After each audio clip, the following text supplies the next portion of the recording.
Man, why the fuck did I buy this?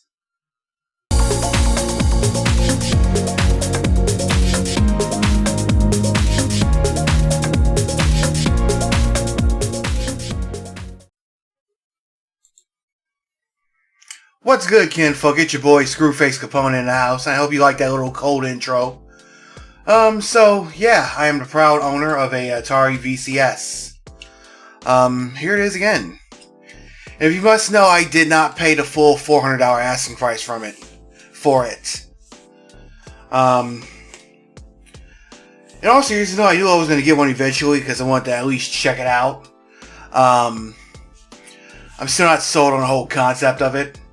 But I knew if they're going to drop in price, I was going to snag one up. And I was able to find one on eBay for like half of the $400 asking price. It might be still a bit too high depending on what I'm getting into it, but for what it is, it's a great value. So if you look on the bottom of, here's the bottom of it. So it's got AMD Ryzen embedded GPU. It's got 32 gigs internal drive. You got Wi-Fi and all that kind of good stuff. So for those of you guys who are unfamiliar with the Atari VCS, basically, this isn't the Atari that I'm sure a lot of you guys grew up with. It's a new company that's using their name, basically. At least that's from my understanding. And they released this console that's been crowdfunded. They're trying to. I think it's inspired by the success of the Nintendo and SNES Mini, but this is actually a separate console which you can actually install stuff on here. If kind of like the Intellivision Amico, but unlike the Amico, that this one actually came out. So there's at least that. So basically you can like play games on it, install stuff, use it as a mini PC or whatever. Now I'm well aware that there's a pretty messy history behind the development and marketing of this. I won't go over the whole thing. YouTubers like maybe Yongye and like several others have done a better job of going over it than I would have. So this is the video computer game system. I'm always a sucker for these types of things, so that's why I knew I would kind of get one eventually, because they got this retro-inspired aesthetic. So it comes with the console, control pad, and a joypad. So like I said, I actually got this off eBay for a bargain. It's actually brand new and sealed up. So we're actually going to go ahead and open this and see what we're going to get inside. Alright, so let's go ahead and open this up. Got my trusty box cutter. Of course, like any good box, there's tape on the side.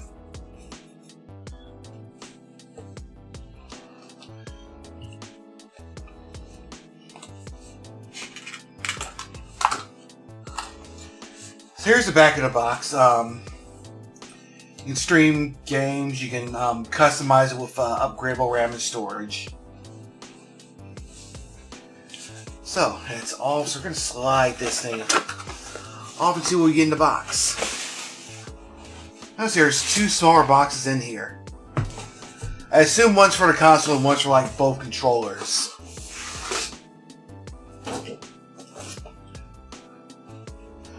Kind of like this little graphic on here. It's asteroids. Same thing on here. So let's open these bad boys up and see what we're going to get inside.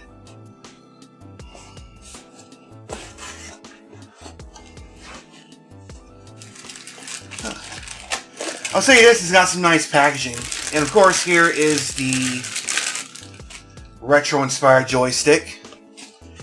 Now, I never end here, and of course, here's the connection. Here's the connector cord. So I never owned an Atari 2600 growing up, so I really have no frame of reference on how this is supposed to feel. I know my friend had one from around the way, but like I assume like this is pretty much what it looks like. Well, this is pretty much what a joystick looks like, and of course you got these menu and back buttons, and of course here's power on button, I guess. I'm just guessing.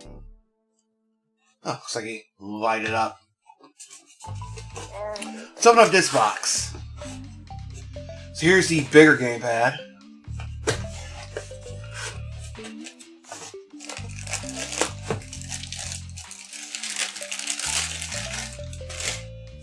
And that's what this is.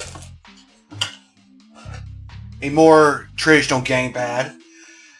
So it's pretty much set up like you would expect from like an Xbox style one. You got the right and left bumpers, the right and left triggers, the D-pad, and the 2 analog sticks. The top kind of feels different from the average Xbox One pad. And of course you got the big button in the middle, and you got the back and the menu keys. So yeah, it's your typical PC gamepad. And then we're going to time for this one. And this is the console.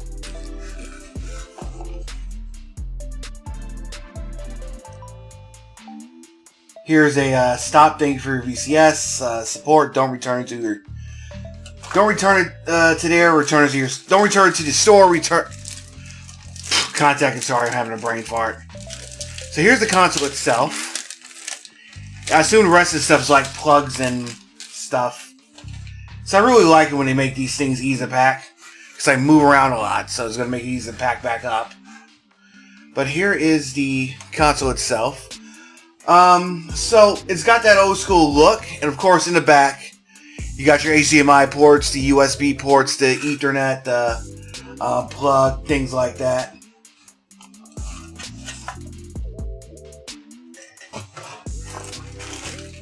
And of course here's your ACs, your HDMIs, the rest of your plugs.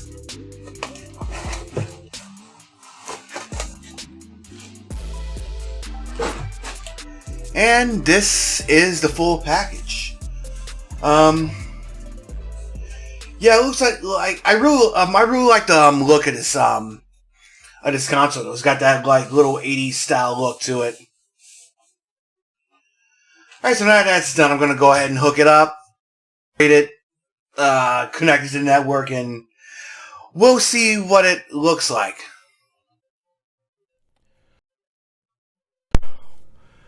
We've logged into the machine. I've done some setting up. I did some firmware restarts, and we're going to take a look at some of this stuff on here. Here's the startup sequence.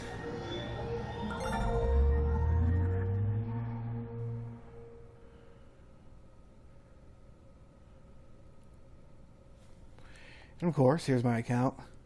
Now, one thing I don't particularly, I'm kind of concerned about is that, like, when you first set up your account on this machine, they have you set up a PIN code, which is like 6 digits. I'm not sure if this is just connected to your console or just your complete Atari VCS account. It seems like it's just connected to your Atari VCS account, which if that's the case, I'm very concerned about, because somebody could easily hack that, and there's no other protection that I know of on here, like no 2-factor or anything like that. So first of all, like, so I won't end up like going, so you don't end up going to like having to like input my PIN. Then you can just go to your menu and choose no at sign in. So there we go. So we're really gonna run you through a few of the things on this machine. So first of all, what you need to know is that, like, most of the applications you see, they're not native applications. Now, what do I mean when I say native apps? Like, when you're using your iPad or your Android phone and you download like a Spotify or Amazon Luna or Xbox Cloud Gaming, then what that is, it's a version of those applications that's specifically built for an Android device. Just like if you were on your iPad, or if you were on your PC or whatever, or if you were using a console like an Xbox Series X. With these ones here, they actually take you to a Chrome page which runs the service. So for instance, we'll go to Xbox Cloud Gaming. You're not going to an app, you're going to a service. Well, not a service, but you're going to a Chrome page that connects you to the service. And by the way, I'm connected directly to my router using an Ethernet cable. Now if you're going to play Xbox Cloud Gaming, then you need to have your controller, the controller plugged right into the unit. And what I didn't show you earlier was that there are two. You got two USB ports on the back, and there are also two in the front. We're going to have some cloud gaming, so let's try Mortal Kombat 11 just for shits and giggles.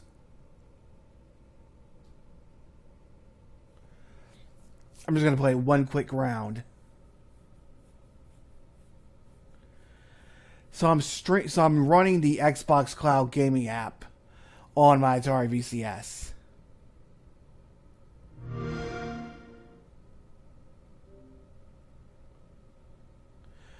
So now I'm running this off my. Now I should probably tell you, like, I try to use this with my smaller TV, my 32-inch that's in my bedroom, and for some reason, I kept getting a black screen. So I'm not sure what was a firmware update or what, but I'm running this on my big screen 55-inch that's in my living room. So obviously you should see I'm showing up. So we're going to try to play Mortal Kombat 11 on here and see what that looks like.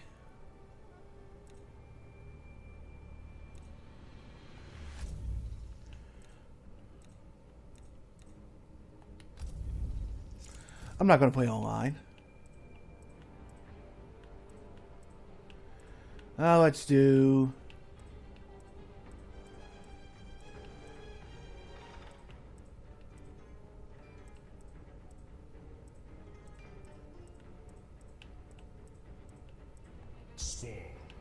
let's do Spawn.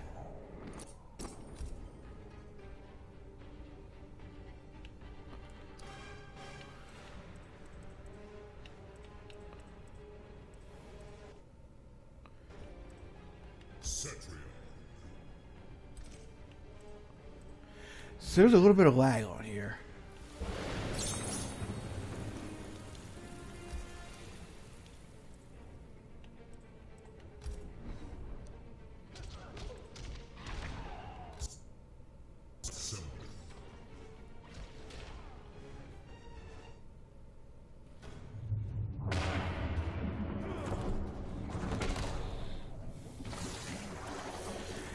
Now, another thing I didn't mention, like, is if you don't have this thing hooked up, Argus should have trusted me to rule. But I saw through your shit just like I do. Round one. Fight. so like, if you don't have your controller plugged up, you have to you have to use a keyboard and a mouse to navigate. If it is plugged in, then you can use then you can just use the controller to navigate. But still, there are some places you're going to want to need a mouse and a keyboard for.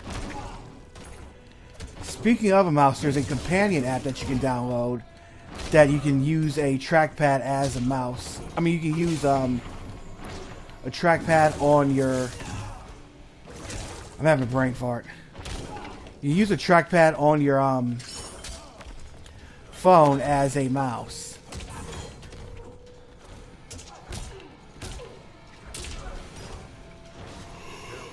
Ooh. Round two. Fight. So far, it does a decent job of running xCloud.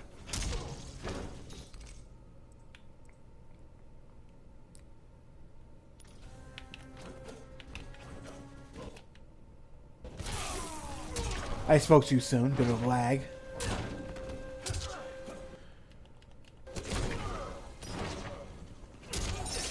Think I'm not playing online.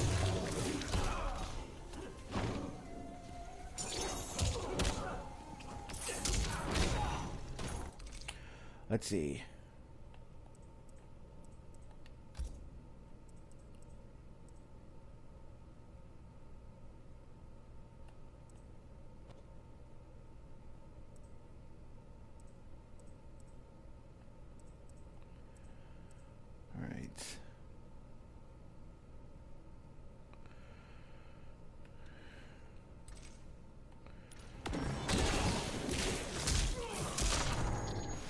folder. And of course, there are some screen issues, so, and I doubt most of you are going to use this to play xCloud anyway.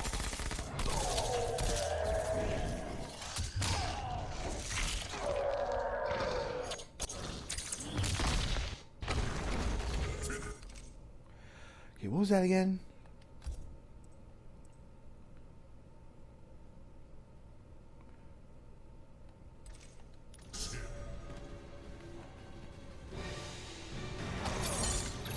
All right.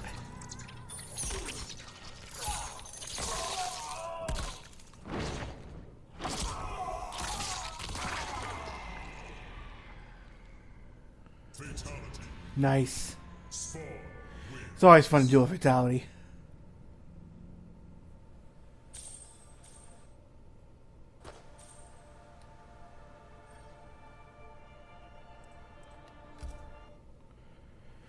So that's it for xCloud.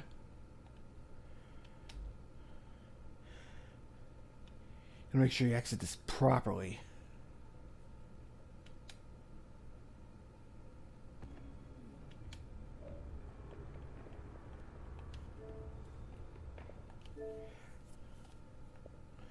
So it does a decent job of so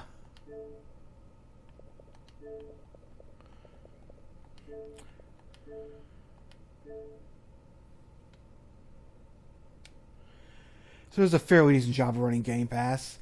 So of course, if you want to exit back to the dashboard, then hold down the big button on your thing. So you can also download Plex and the Ant Stream, and in fact, this comes pre-installed along with Atari VCS Vault. Of course, you know what Plex is. Now, Plex is not. Plex actually is a native app, and so is Ant Stream. And of course, you can also run GeForce. Now, real quick, I'm going to show you the store. Now, of course, the one major thing with consoles is you want games. Obviously, people talk about the Xbox One, but at least that has some exclusives. Now here's the thing. You can buy all these games, but all of these are games that are released on other platforms. Of course, obviously not the 7800 games, but I think a lot of these are part of the Evercade stuff. So here's Unsung Warriors Prologue. So, to my knowledge, there's nothing on here that's exclusive. That's exclusive to the Atari VCS. I could be wrong, but what's even crazier, like most of these are just like low hanging fruit from other consoles. Like let's say, where's that? That's Mad Age and this guy. This is a game. That's a game that's on Switch.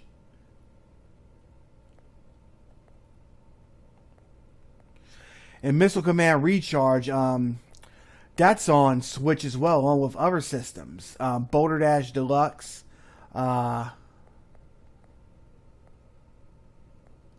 Jetboard Joust. Atari VCS Vault, and this is the expansion for it. And weirdly enough, like some of the apps, some stuff that you'll consider apps, they're in the games page.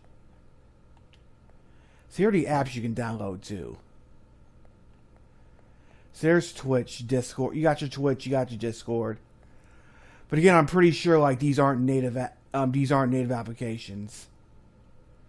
I was gonna download Twitch anyway and see what happens.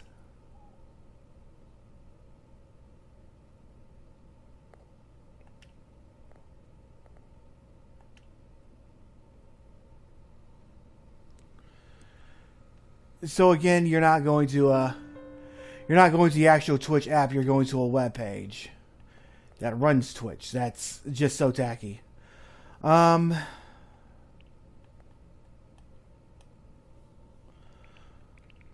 what else I wanted to show you? So here's the Atari VCS Vault. Now, as you know, they advertise 100 Atari games. So this is what it actually is. The Atari. This is that Atari compilation that was released a few years ago, and it's on Switch, Steam, and other systems too. Of course, they rebranded to say Atari VCS Vault, but you know what it is.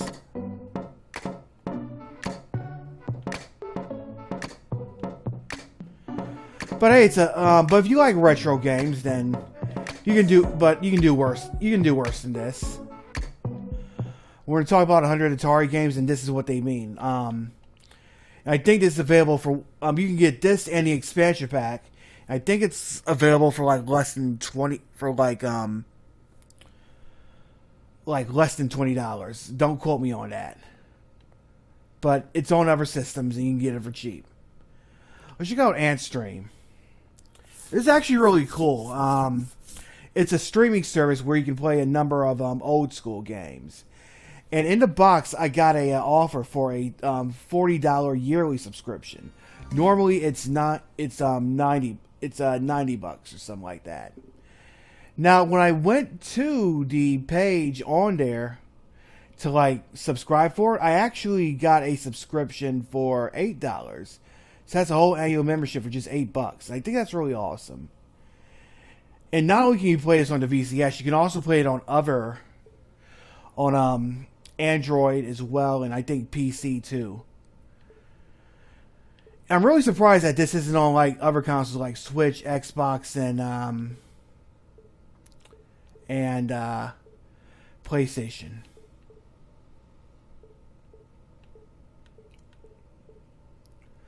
So you got a lot of different games you can play, from Amiga to arcade.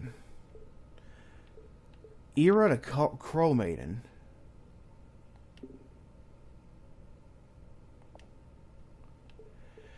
I want to check this out and see how it works. Please verify your email to access the Antstream games and challenges.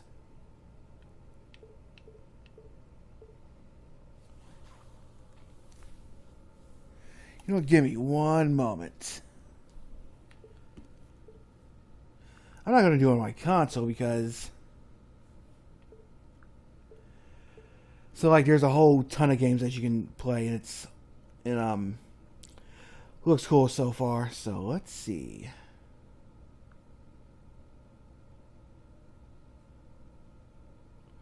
Click here to verify your email. All right.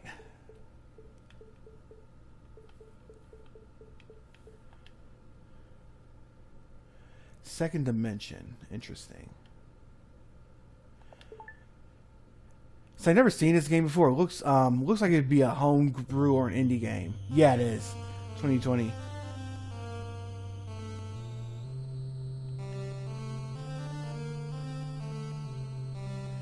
You must go on a perilous journey, save our captured soldiers, and crush the evil that attack our temple. Crows will help you on your quest. Be safe, be brave.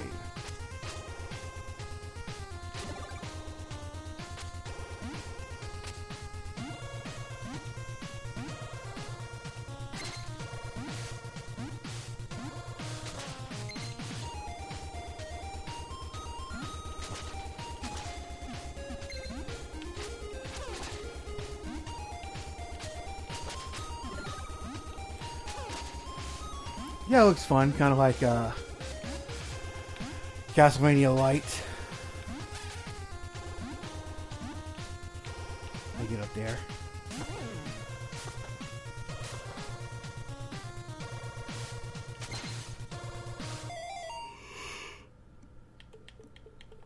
So it's a quick game. Ooh, 100 XP.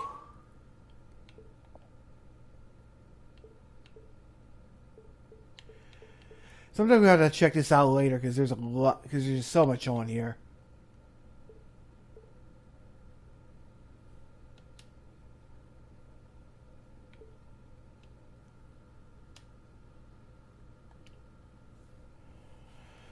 All right, so let's head back to here.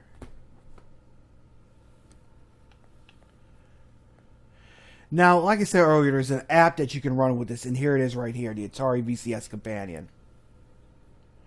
See, so what you'll do is you'll use your smartphone to scan that,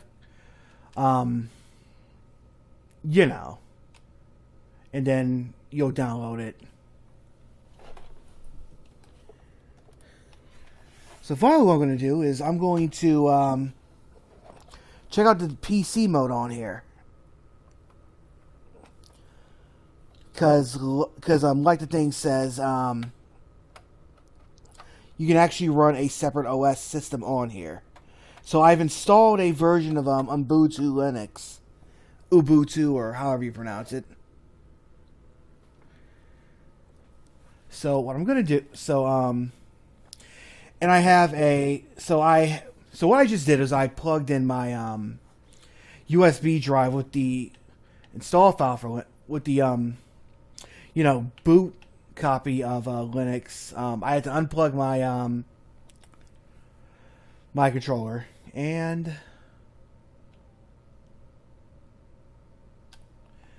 first I'm going to wait till this thing reconnects. This controller.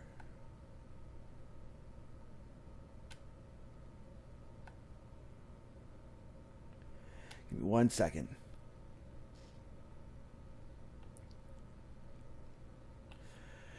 Now about the controller itself, it actually feels pretty good. It actually feels pretty comfortable.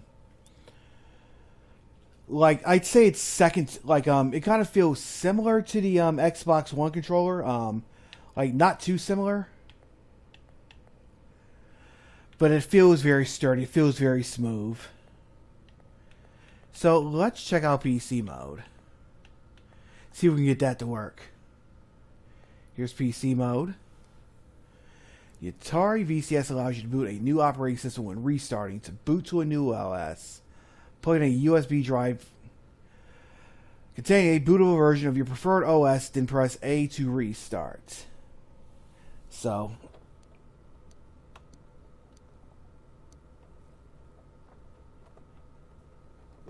I plugged in my USB, so we're going to go ahead and restart. I'll be right back. Hey, what's up, guys? It's me from the future after having recorded the rest of this footage. So I travel back in time for this next segment, because there are some steps that we're going to go through before we actually try to install Linux on our VCS. So you're going to go to the Ubuntu.com webpage, and you're going to go to download. You're going to get Ubuntu desktop, so you can either click here or there. Now I already downloaded it, so I'll show you what. So it's going to be an ISO file, as you can see here. So next, you're going to download a program called Balena Etcher. So I'll show you where to find. We'll search for it real quick, and I'll show you where to find it. So that's balena.io.etcher, and I'll post a link to this in the description. So you'll just download and install it. And then once you do that, you're going to need a flash drive that's, I think, 16 gigabytes. I'm using one that's 32 gigs, so that works for this. So we're going to select, so you're going to open up Balena. You're going to flash from File.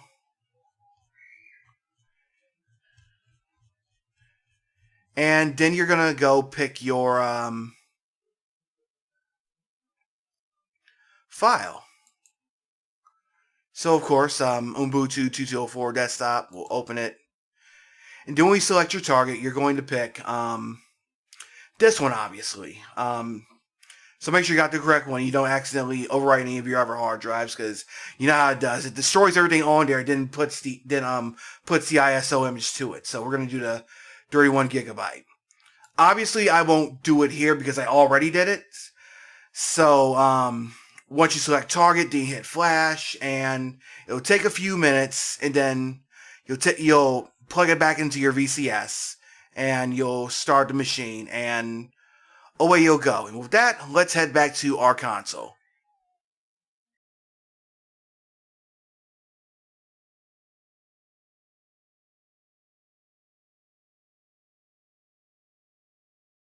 Install Ubuntu Linux.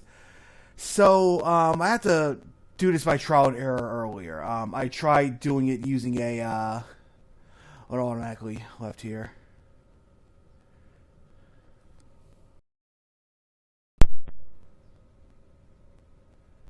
Okay, so it's loading by itself. Good. Um, so anyway, I tried to install it to a hard drive a few times earlier, and the first time it actually crapped out because I picked the wrong options, I guess. Second time, it took a very long time to install it. I was using the 64 gig, so and then I ended up accidentally deleting. So I'm going to try it for a third time with a actual hard drive. They recommend state, but I'm going to try to use a hard drive. It's 750 gigabytes, and hopefully with more space, it won't take as long to install. As you see, it's booting up to this screen. So I'm actually following some instructions I found online, and I'll post a link to it in the description. The instructions might be out of date, but I can go through most of them. So you got two choices. You can either try Ubuntu or you can install it. So we're going to go ahead and try it, actually. And what this is, you can actually run a test version using your boot media. And this is the thing that you created earlier.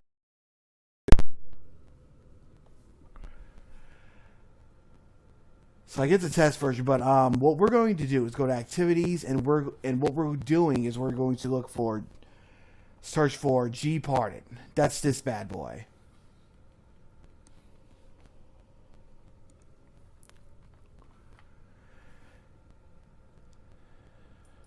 So what we're going to do next is we're going to go to this one because this is our 750 gigabyte. Well, actually, it's like 698 because you know how they do when they do hard drives. So anyway, what we're going to do is we're going to delete the current partition because we're going to create a brand new one. So the first thing, we want one that's at least 100 megabits.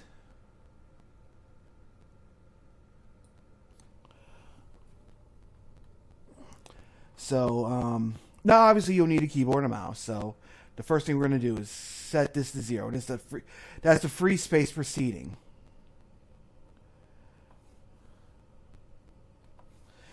I'm going to just set to 110. Just,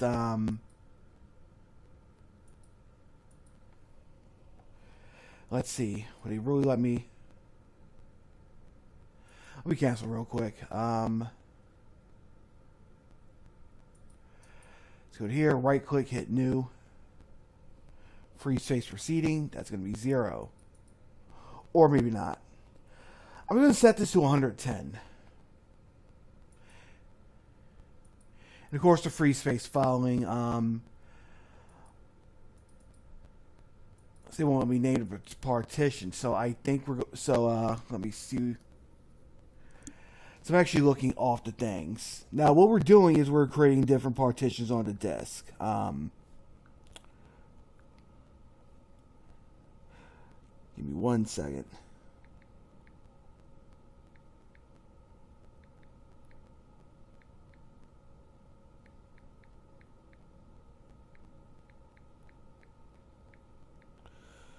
All right.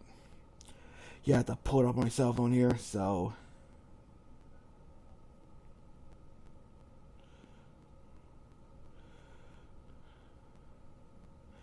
So this first drive is going to be our EF.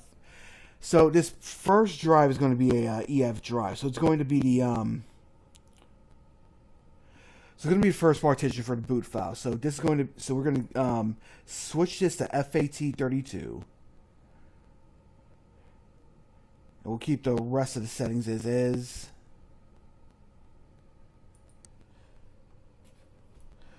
I'm going to rename this to EFI. Just so it's easier to find. So we go ahead and add that. Now next we're going to right click, select another one. And this one is this next one is going to be a Linux swap file. So we need this to be at least 4,000 megabits. So we want to make sure there's 0 free space before it. So I'm going to do 4,500.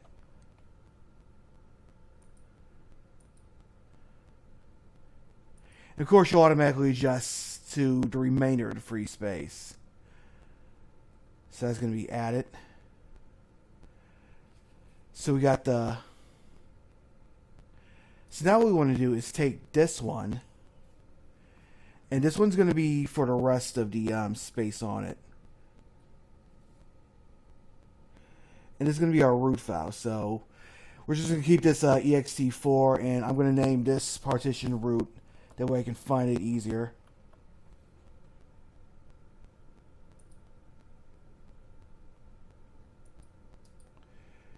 Matter of fact,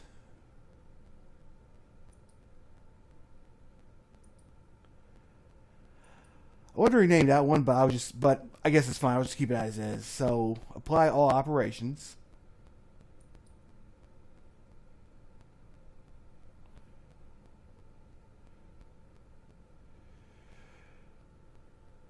This will take a little bit. So I'll stop recording here for a few minutes because I know you don't want to see this thing filling up, and I'll be right back in a second.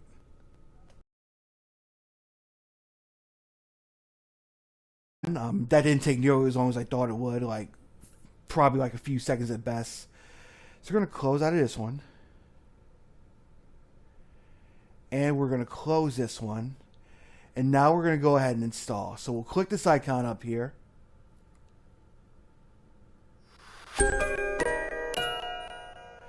So of course, it's the usual, pick your language, keyboard layout.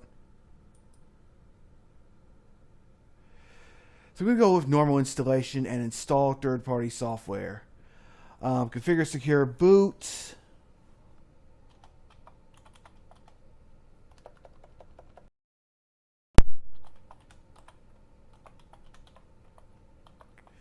Pick a good password.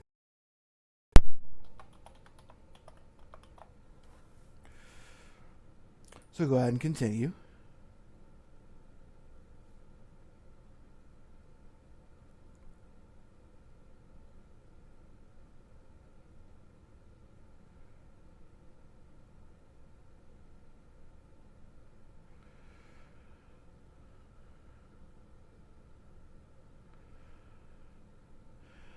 Alright, so you got three choices. Either install Ubuntu alongside your operating system, erase disk, install Ubuntu, or you can do something else. So we're going to do something else because we're going to work with those partitions that we created earlier. So let's hit continue. Now this is the part where it kind of deviated from the website. So first of all, down here where it says device for bootloader installation, you want to make sure you've got this selected, the J Micron generic. Then you'll go here to your ext4, right click, change. Now I'm supposed to change this to ext4 something, but it doesn't show up on this list. But I picked ext4 journaling file system, so I believe that works for what we wanted to do. So the mount point you want to pick this, so it's at the root of the hard drive. And we'll hit OK. First, we can select new partition size, and yada yada yada. So we gotta do this operation. So continue. So you pretty much do want to do it.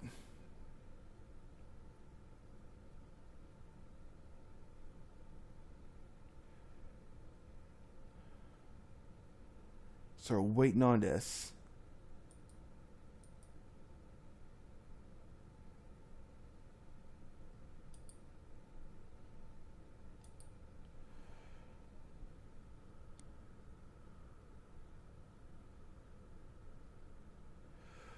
All right, so we want to make sure J Micron generic is highlighted in this for device for bootloader installation.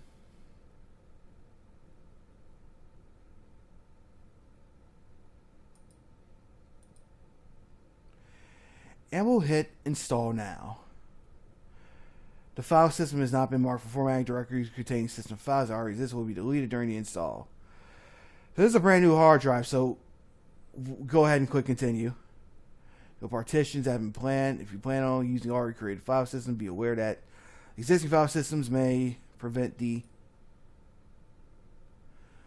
Again, this is a new hard drive, so we're totally okay with that. So now we're going to pick our time zone. I'm in Tulsa.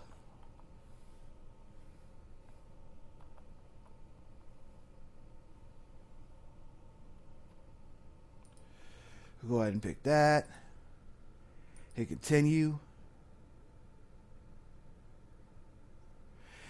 Now we're going to create our user account.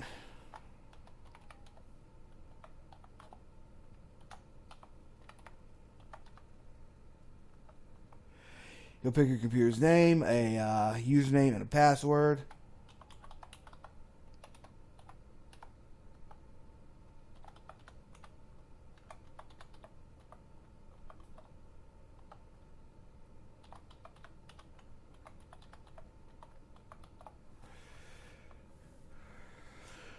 Alright, so require my password to log in. Hit continue.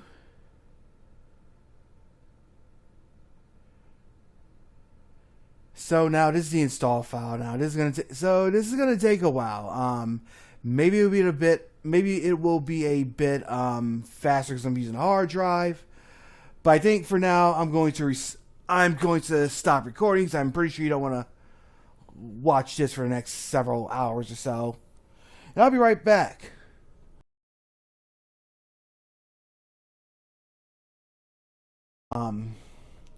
It actually took a lot less time to do it. When I used my flash drive, it took like 4 hours or so. But when I used my USB hard drive, then it ended up taking like only 20 minutes. So you're definitely going to want to use a hard drive if you do this. Preferably a solid state. But a USB hard drive seems to work too. So once you're done, they'll ask you if you want to restart it or continue testing. You'll click restart and they'll prompt you to remove the installation media and then press enter to restart. So once you do restart, you're going to want to hit the escape key repeatedly to get to this page. It's like the BIOS setup or something like that. So we're going to pick boot manager. Okay, great. So we're here. And we're going to pick Ubuntu, or however you pronounce it. So let's click that. Continue boot. So let's give it a few moments.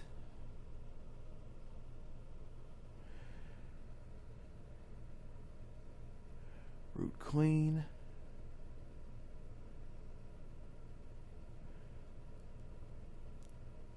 I feel like this is kind of a bit more tedious than it needs to be. But like once you get it all work correctly, then it's worth it. I'm pretty sure somebody's found a way to like boot build of Linux or some shit.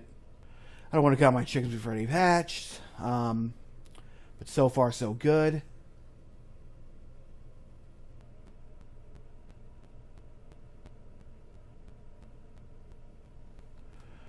Alright. Now let's log in. Now I guess there's probably an easier way to do it, so and I know somebody's gonna hit me up in the comments to say so. But this is what works for me. And hopefully it'll work for you too. So let's go ahead and enter. And here we are. We are running Ubuntu Linux on my Atari VCS. Let's see what we got on here. Connect your online accounts. Maybe later. Show applications. Now apparently you can run Steam on this. Matter of fact, the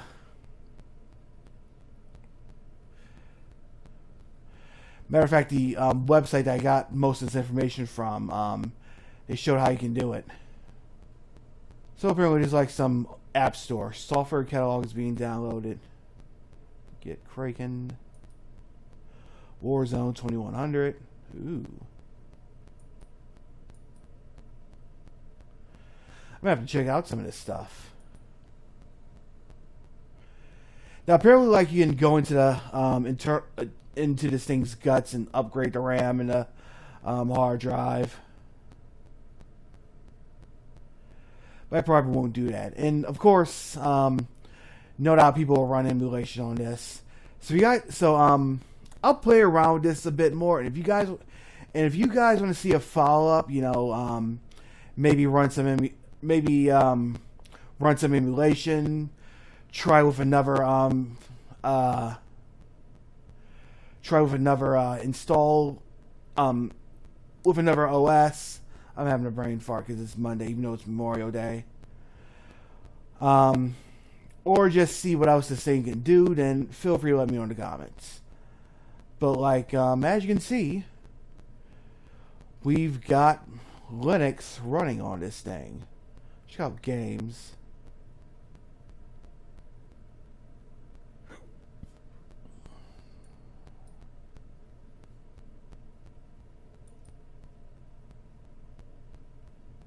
Still loading. So here's Solitaire, LibreOffice.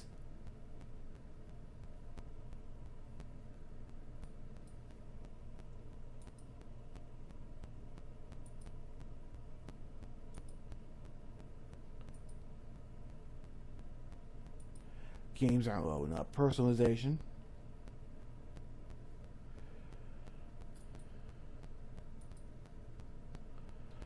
Ooh, Warzone. A free and open source real-time strategy game. Nice.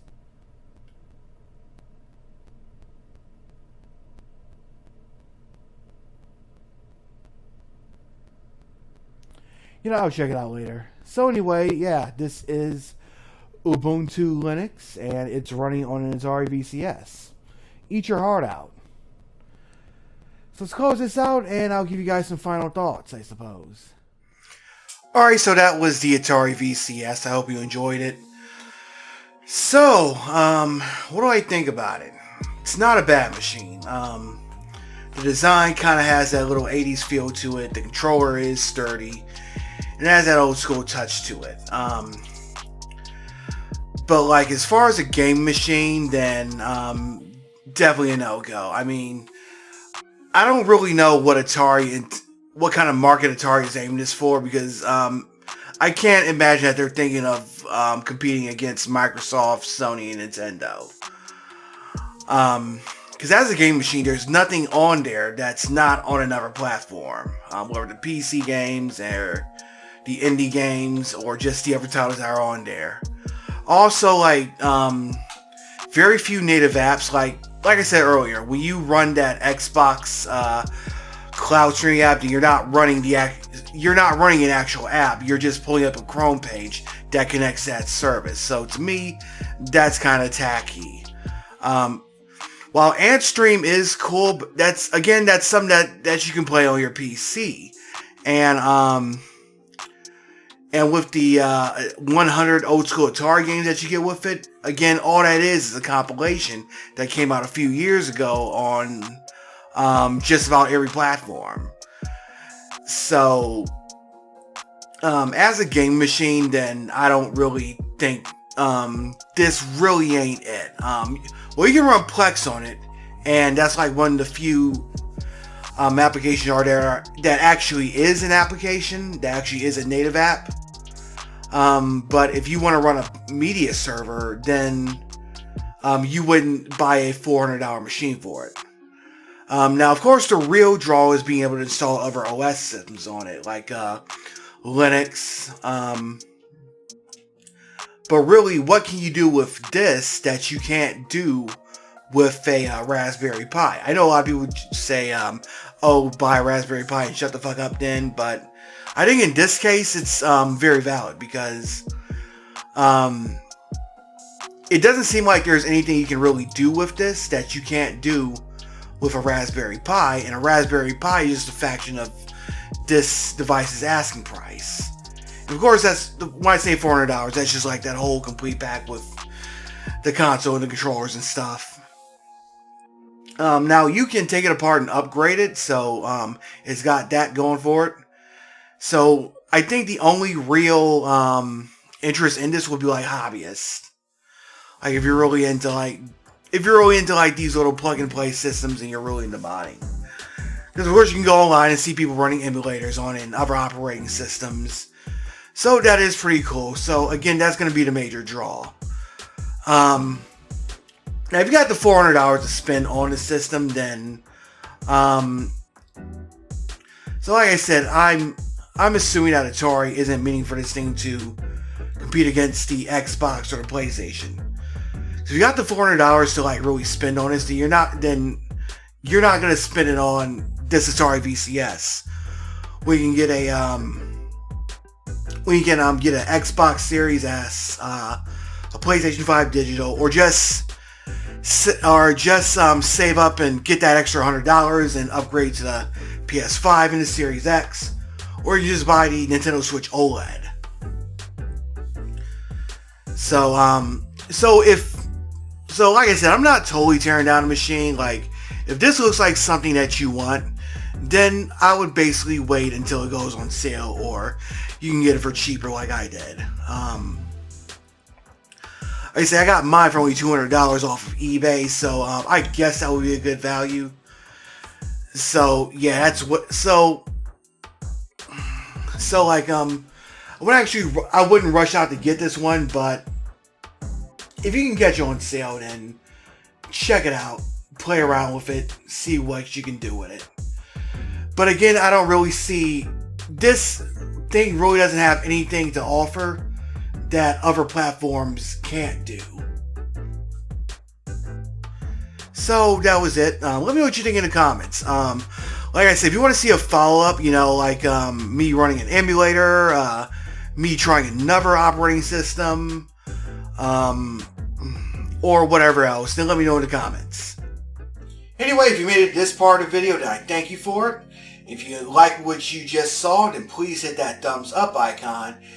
And if you haven't already done so, then please click that subscribe button and click the bell icon. That way you're going to be the first to know whenever I put out new content. I got all kinds of different game-related content. I got retro game documentaries. I got looks at up-and-coming games. I got live stream video replays. And of course, I got more unboxing videos for devices just like the Atari VCS. As a matter of fact, this is another one of the many devices I go over on this channel. It's the C64 microcomputer. What this is a plug-and-play device that's based on the Commodore 64. To me personally, I think it's a better value than the VCS. It's cheaper, it's got 64 games preloaded, and you can even sideload your own ROMs. If you want to learn more about it, then check out the video that just popped up on your screen. Anyway, until next time, I'm Audi 51000 G, kinfolk.